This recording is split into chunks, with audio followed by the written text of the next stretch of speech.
नाही, मी समाधानी आरक्षण मिळालं. माझा काय संबंध आहे त्या राजकारणाची? मी कधी राजकारणात गेलो नाही, माझा समाजही गेला नाही, मी कधी राजकारण माझा मार्गही नाही.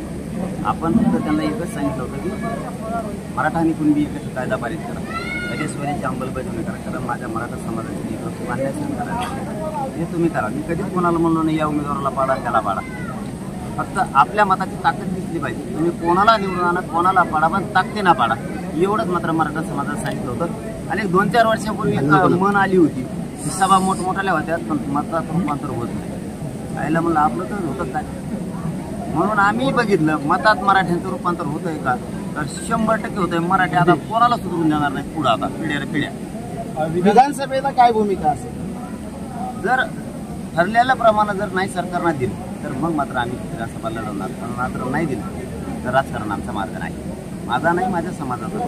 आम्हाला पाहिजे आरक्षण, आणि आमचं ध्येय ते राजकारण ध्येय आमचं नाही. मला किंवा माझ्या समाजाला त्या राजकारणात त्यांनी ढकलून दिलं. जसं मला आंदोलनात हलक्यात घेतलं होतं, तसं राजकारणात हलक्यात घेऊन नसता महाराष्ट्रात. लोकसभा निकालानंतर देवेंद्र फडणवीस उपमुख्यमंत्री पदाचा राजीनामा देत आहेत. मनोज जरांगे पाटलांची काय पाहिजे?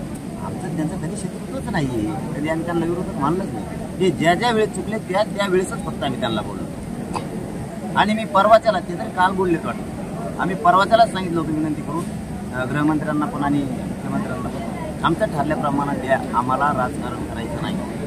हेच मराठीतून माझ्याकडे घेऊन नसतं दिल्यावर नसता पालता होतं त्याला सोडा येणार नाही.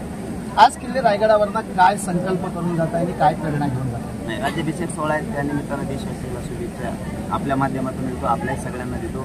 सकाळी दिल्यात राजाच्या चरणी नतमस्तक झालं. त्या पवित्र रायगडाची माझी कंपाळी लावली. ऊर्जा मिळते, शक्ती मिळते, बसेवर याच्यावरती रायगडावरती राजसत्रीवरती मी राजकारण करतो.